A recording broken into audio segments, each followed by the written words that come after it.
চলো আজকে আমরা শুরু করছি চৌম্বক ভ্রামক। আমরা তড়িৎ দ্বিমেরু দেখেছিলাম, দুটো সমমানের কিন্তু বিপরীত প্রকৃতির আধান যদি ক্ষুদ্র দূরত্বে থাকে তাহলে তারা যে সংস্থা গঠন করে তাকে আমরা বলেছিলাম তড়িৎ দ্বিমেরু। এই তড়িৎ দ্বিমেরুর সংযোজক সরলরেখার ওপরে অক্ষের ওপরে তাকে আমরা বলি কোনো বিন্দুতে সৃষ্ট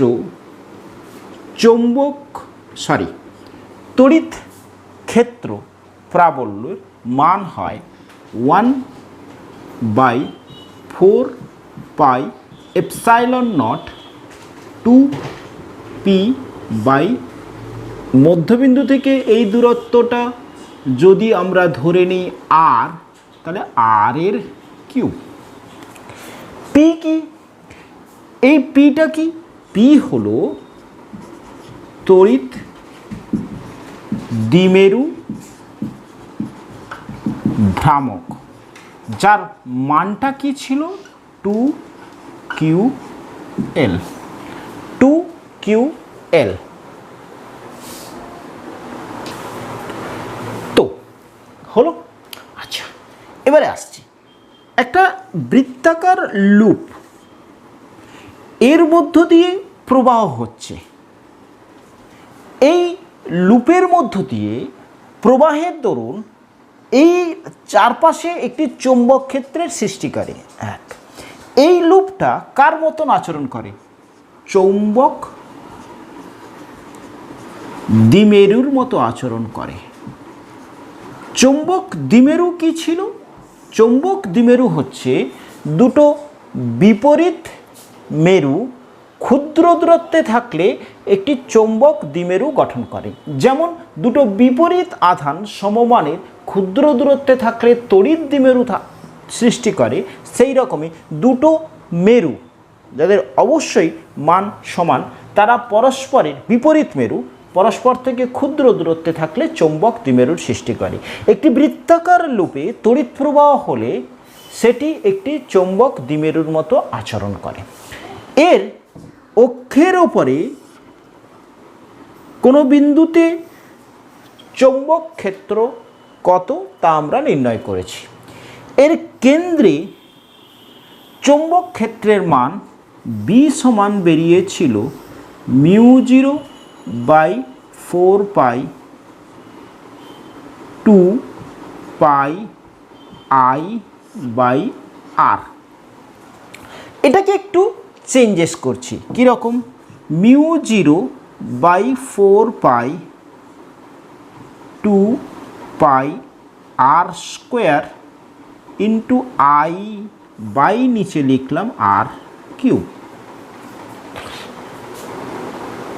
ওকে, সেক্ষেত্রে আমরা এই যে পাই আর স্কোয়ার, এইখান থেকে এই ব্যাসার্ধটাকে আমরা ধরেছি আর কেন্দ্রে, তাহলে μ0/4π2 এইটাকে লিখছি ক্ষেত্রফল into I by R cube. এই দুটো ইকুয়েশন দেখো, এটা একটা ইকুয়েশন, এটা একটা ইকুয়েশন। এই দুটো ইকুয়েশন একটু তুলনা করি। এটা কি ছিল? তড়িৎ দ্বিমেরু। এটা কি সৃষ্টি করেছে? চৌম্বক দ্বিমেরু। তড়িৎ দ্বিমেরুর অক্ষের উপর কোনো বিন্দুতে ক্ষেত্র প্রাবল্যের মান বেরিয়েছিল 2p/r³ সাম একটা কনস্ট্যান্ট। ঠিক একই রকম এটা যদি চৌম্বক দ্বিমেরু হয় তাহলে তার কেন্দ্রে যে ক্ষেত্রের চৌম্বক ক্ষেত্রের মানটা বেরোচ্ছে সাম কনস্ট্যান্ট ইন্টু 2ai/r³। তাহলে এই দুটো সমীকরণকে তুলনা করলে আমরা বলতে পারি এটা তড়িৎ ক্ষেত্র সৃষ্টি হচ্ছে তড়িৎ দ্বিমেরুর জন্য, এটা চৌম্বক ক্ষেত্র সৃষ্টি হচ্ছে চৌম্বক দ্বিমেরুর জন্য। যদি এইটা চৌম্বক তড়িৎ দ্বিমেরু ভ্রামক হয় তাহলে এইটাকে আমরা বলতে পারি চৌম্বক দ্বিমেরু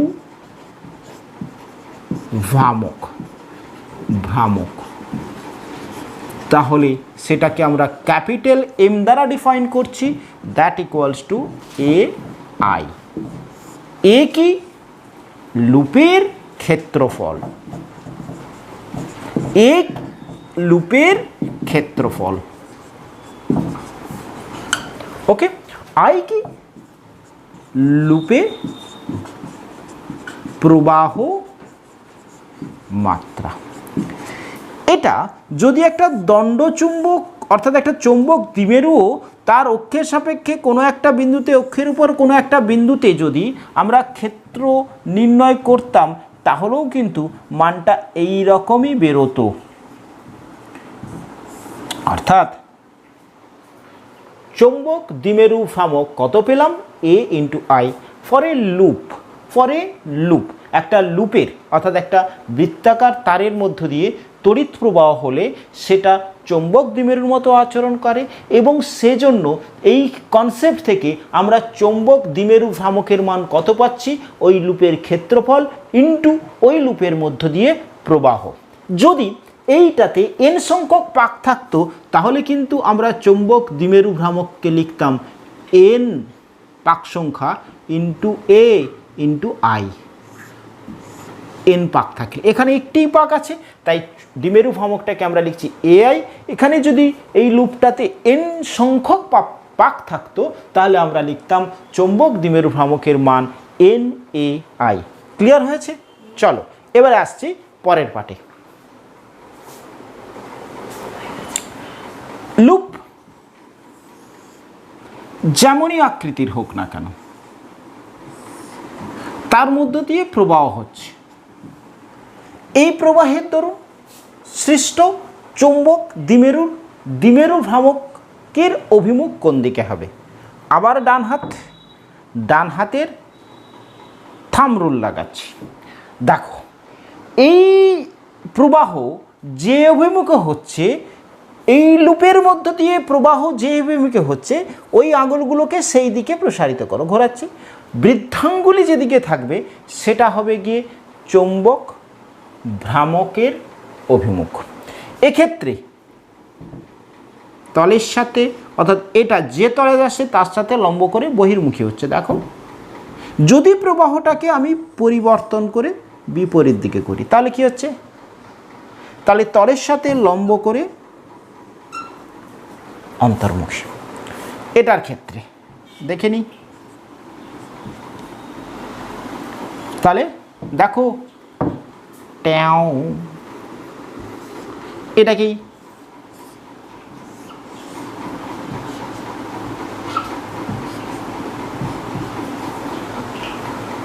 ট্যাও, প্রবাহটা হচ্ছে ঘড়ি কাটার দিকে, ট্যাও। তাহলে অভিমুখটা হবে এই তলের সাথে লম্ব করে এরকম। যদি এই তলটার যদি এরকম থাকে, আমি ধরে নিচ্ছি এটা একটা লুপ, ধরো এটা একটা লুপ, এরকম একটা লুপ। আচ্ছা, তাহলে এর ক্ষেত্রে প্রবাহটা ধরো এরকম হচ্ছে, তাহলে এরকম তলের সাথে লম্ব। এটা যখন এদিকে ঘুরছে ভ্রামকের অভিমুখটাও কিন্তু এরকমই থাকছে, সর্বদা এরকম থাকছে। ওকে, প্রবাহটা যদি একই দিকে থাকে, প্রবাহটা একই দিকে আছে, এইটার ক্ষেত্রে আমি দেখাচ্ছি, তাহলে এইরকম বহির্মুখী এরকম ঘুরলে এরকম ঘুরবে। ক্লিয়ার? ভ্রামকের অভিমুখটা পরিবর্তন আছে। চলো এরপরে আসছি আমরা যে একটা লুপকে যদি সুষম চৌম্বক ক্ষেত্রে রাখা যায় এবং লুপের মধ্য দিয়ে প্রবাহ পাঠানো যায়, তাহলে এই লুপের ওপর ক্রিয়াশীল বল ও টর্ক নির্ণয় করব। সুষম চৌম্বক ক্ষেত্রে একটি প্রবাহী লুপের উপর ক্রিয়াশীল বল ও টর্ক নির্ণয় করব।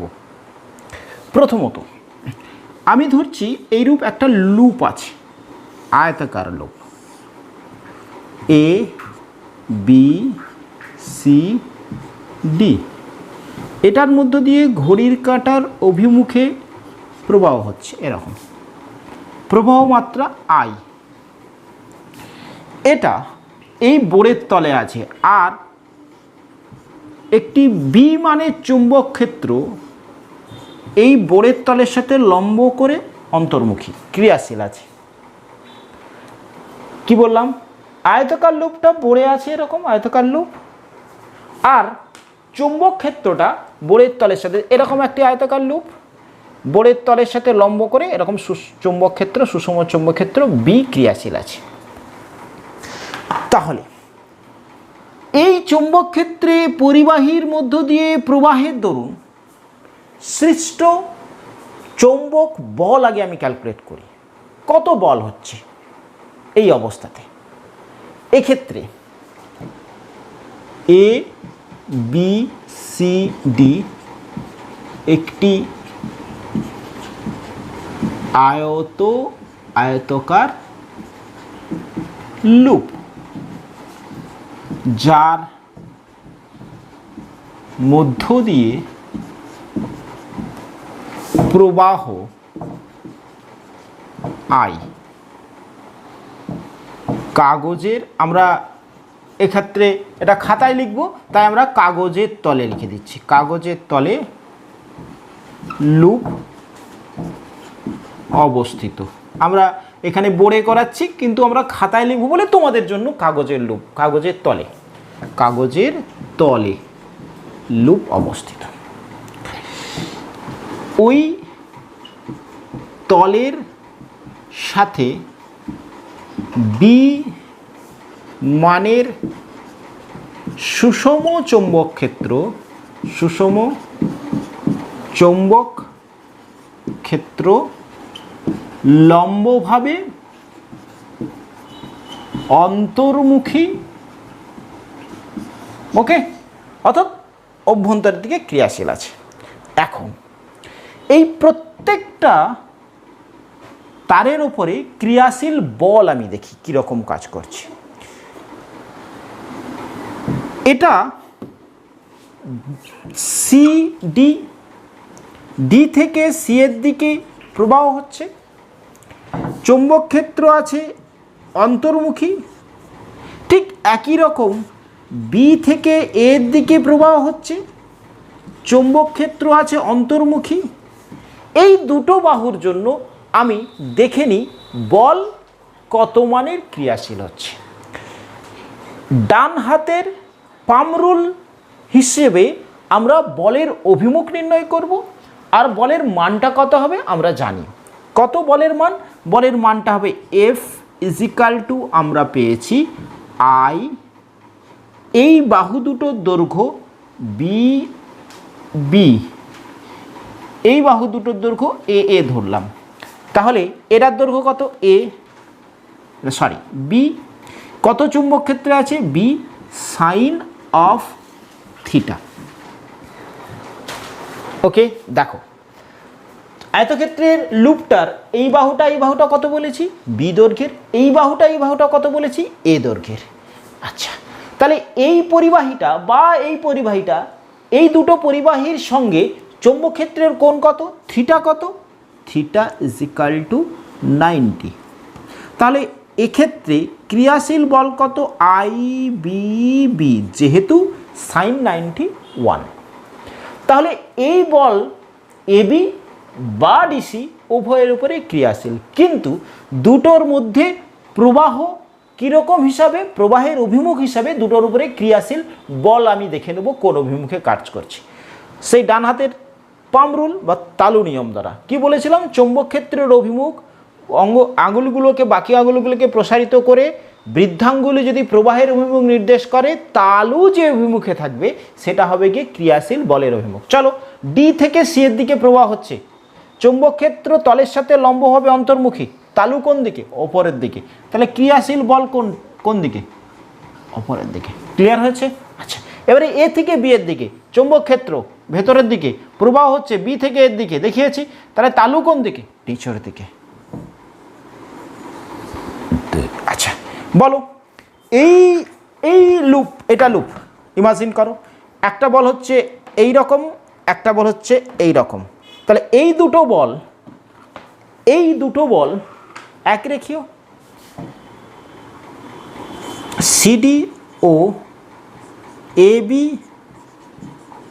বাহুতে ক্রিয়াশীল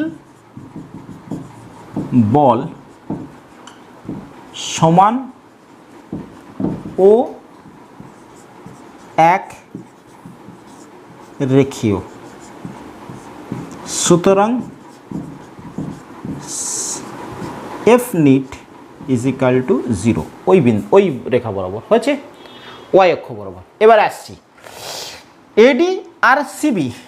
এ ডি প্রবাহ হচ্ছে এ থেকে ডি এর দিকে, সিবি প্রবাহ হচ্ছে সি থেকে বি এর দিকে। ওকে, এবারে বলো চৌম্বক ক্ষেত্র তলের সাথে লম্ব করে অন্তর্মুখী, তলের সাথে লম্ব এবং এই পরিবাহী তার দুটোর সাথেও লম্ব। আচ্ছা, তাহলে এডির ওপরে ক্রিয়াশীল বল কত? F is equal two F dash ধরলাম, কত হবে? আই। এই এডির দৈর্ঘ্য কত? এ বি, এদের মধ্যে চৌম্বক ক্ষেত্র এবং এই প্রবাহের মুখের সাথে কোণ কত? 90, তাহলে sine of 90, that is equal to I A B.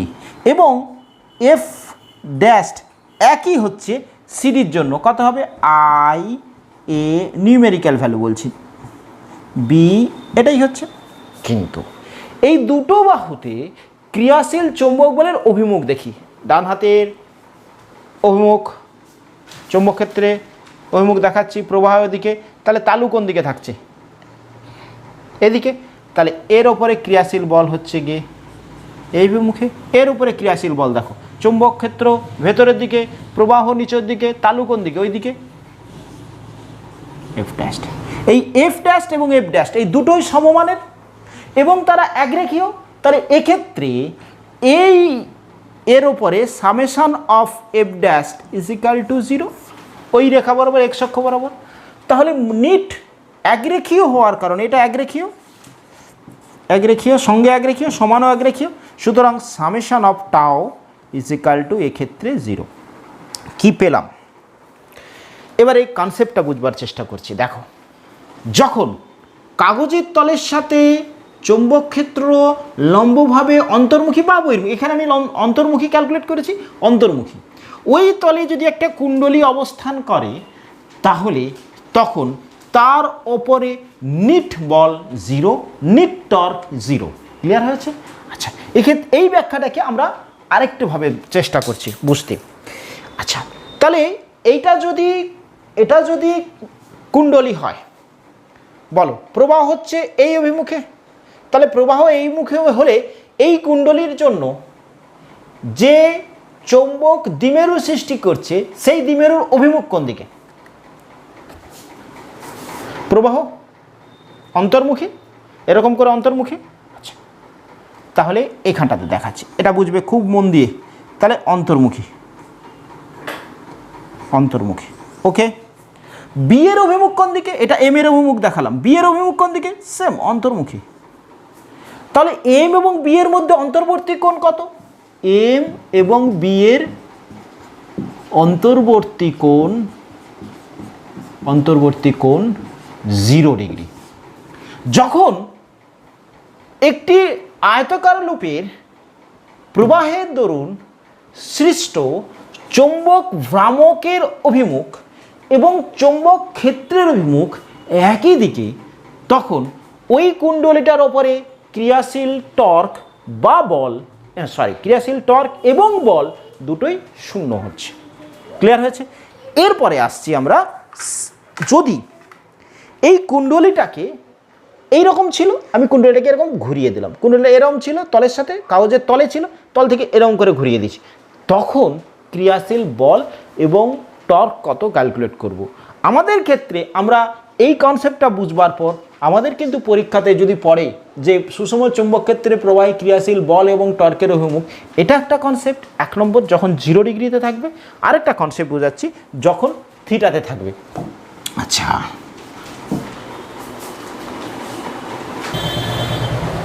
এখন এটা ছিল এই অবস্থাতে ছিল কাগজের তলে। এখন আমরা বলছি লুপটাকে এই রকম ছিল, এটাকে এই রকম করে দিচ্ছি, লুপটা এখন এই রকম ঘুরিয়ে দেওয়া হয়েছে, এই রকম অবস্থানে আছে। চৌম্বক ক্ষেত্র অন্তর্মুখী আছে। আচ্ছা, লুপটা এখন এরকম অবস্থানে করছে। ক্লিয়ার? ছিল এরকম অবস্থানে রেখেছি। আচ্ছা,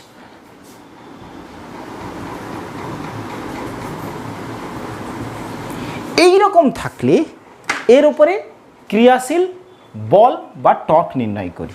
দেখো এইটা বুঝবার জন্য আমি এই প্লেটটা আয়তাকার কুণ্ডলীটা দেখে নিই একবার।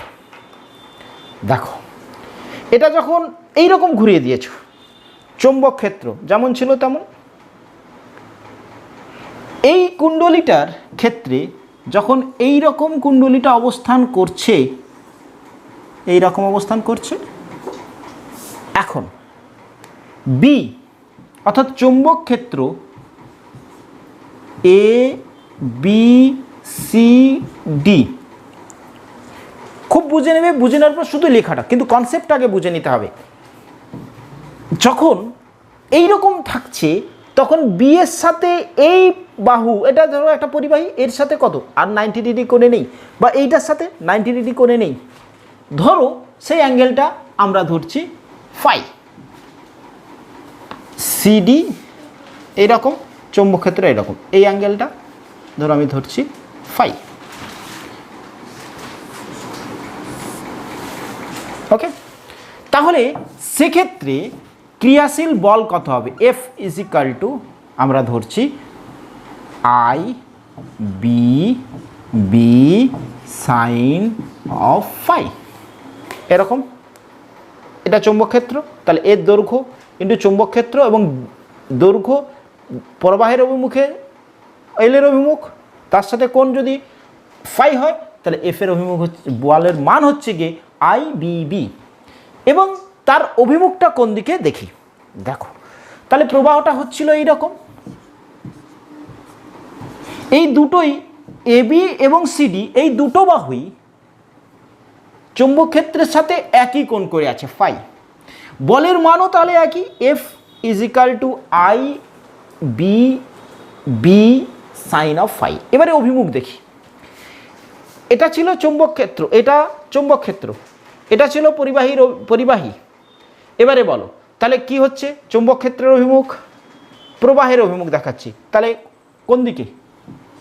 এদিকে। দেখো চৌম্বক ক্ষেত্রের অভিমুখ প্রবাহীর অভিমুখ ডি থেকে সি এর দিকে, তাহলে তালু ওপরের দিকে। এইটার ক্ষেত্রে চৌম্বক ক্ষেত্র প্রবাহের অভিমুখ বি থেকে এর দিকে, কিছুর দিকে। ঠিক করে দেখবে এইটা, এইটা এবং এইটা, এই দুটো কিন্তু এক রেখীয়।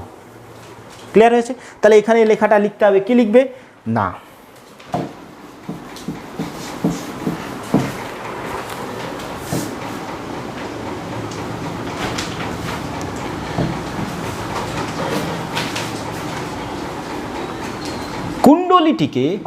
কুণ্ডলীটিকে কাগজের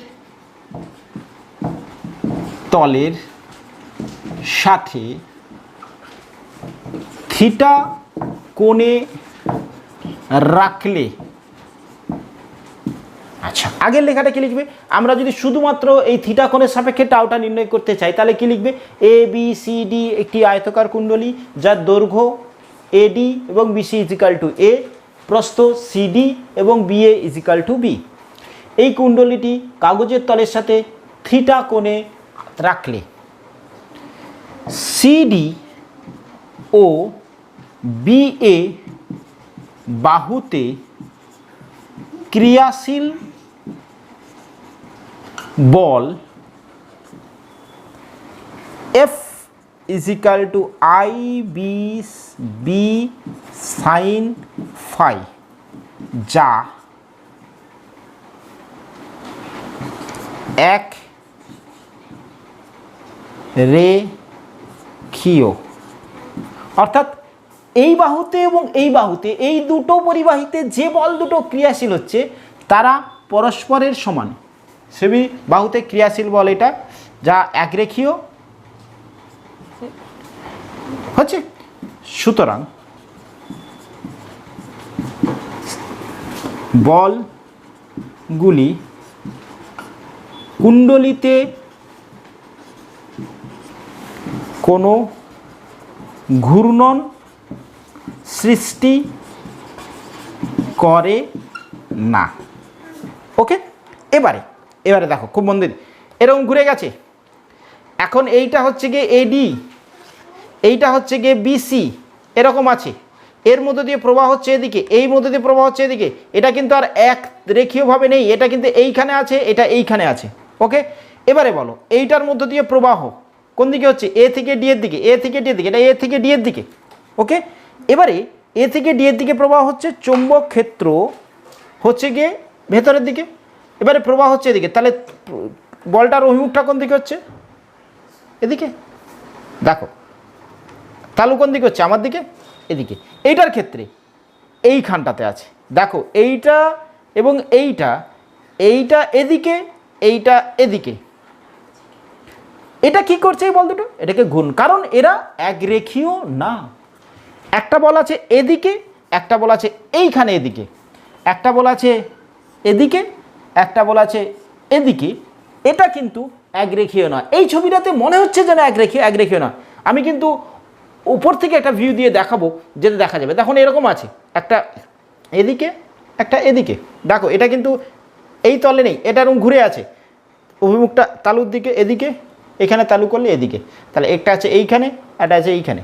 এইটার ক্রিয়ারেখা এই দিক বরাবর, এইটার ক্রিয়ারেখা এই দিক বরাবর, অর্থাৎ এইটা যে ক্রিয়া করছে এর ক্রিয়ারেখাটা এই দিকে আসছে, এটার যে ক্রিয়ারেখা এদিকে যাচ্ছে, অর্থাৎ এক রেখীয় না। ক্লিয়ার? এই জায়গাটাতে এবার লিখবার চেষ্টা করছি। হচ্ছে কি বললাম, এ ডি তে ক্রিয়াশীল বল কত হবে? এফ ইজিক্যাল টু, আমি ধরলাম আই এ বি। এক্ষেত্রে চুম্বক ক্ষেত্রটা কিন্তু এই তলের সাথে, এই পরিবাহী বা এই পরিবাহের সাথে 90, তাহলে sine of 90, that is equal to I A B.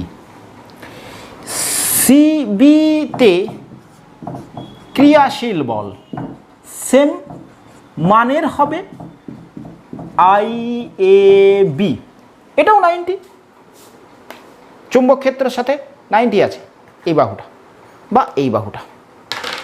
Clear? যা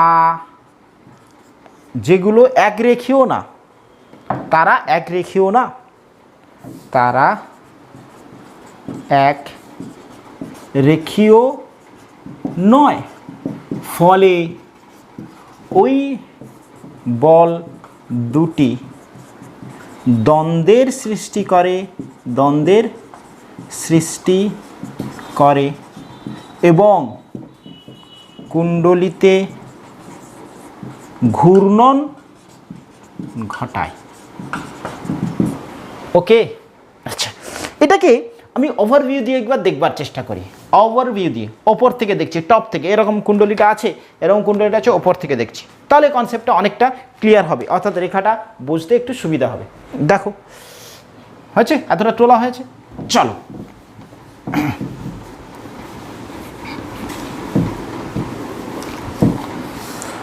ওপর থেকে দেখছি। প্রথমে যখন ছিল কাগজের তলের সাথে, আমি টাইপটা এরকম থাকতো, উপর থেকে দেখলে দেখতাম এরকম সোজা কাগজের তলে আছে। এখন এরকম এরকম আছে, এরকম আছে, এরকম আছে। ওকে, এরকম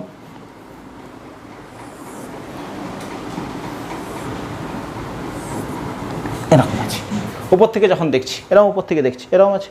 এবারে বলো এইটার উপরে বলটা কোন দিকে হচ্ছে? এদিকে। এইটার উপরে বলটা কোন দিকে হচ্ছে? এদিকে, অর্থাৎ এই বাহুটার উপরে বা এই বাহুটার উপরে বলের অভিমুখটা হচ্ছে এদিকে। আমি উপর থেকে তাকিয়ে দেখলে এটা এদিকে, এটা এদিকে, যেটা যে কারণে কি হচ্ছে, এটা এদিকে, এটা এদিকে, ফলে এটাকে কি হচ্ছে, এটা এরকম ঘুরে গেছিলো, তো এরকম ঘূর্ণন করেছে, ঘুরে এরকম ঘূর্ণন, এরকম ঘূর্ণন করে। তাহলে এই বলটা চাইছে এদিকে, এই বলটা চাইছে এদিকে, এদিকে ঘূর্ণন ঘটিয়ে দেবে কুণ্ডলিটার, অর্থাৎ ঘূর্ণন সৃষ্টি করবে। এই প্রাথমিক অবস্থার সাথে কত কোণ করেছে বলছি? থিটা কোণ করেছে। কাগজের তলের সাথে থিটা কোণে রাখলে। ওকে, আচ্ছা, তাহলে এই বলটা এফ, এই বলটাও এফ। ওকে, চলো এবারে কি বলি, আমি নির্ণয় করছি এবারে ক্রিয়াশীল টর্ক। ক্রিয়াশীল টর্ক, ক্রিয়াশীল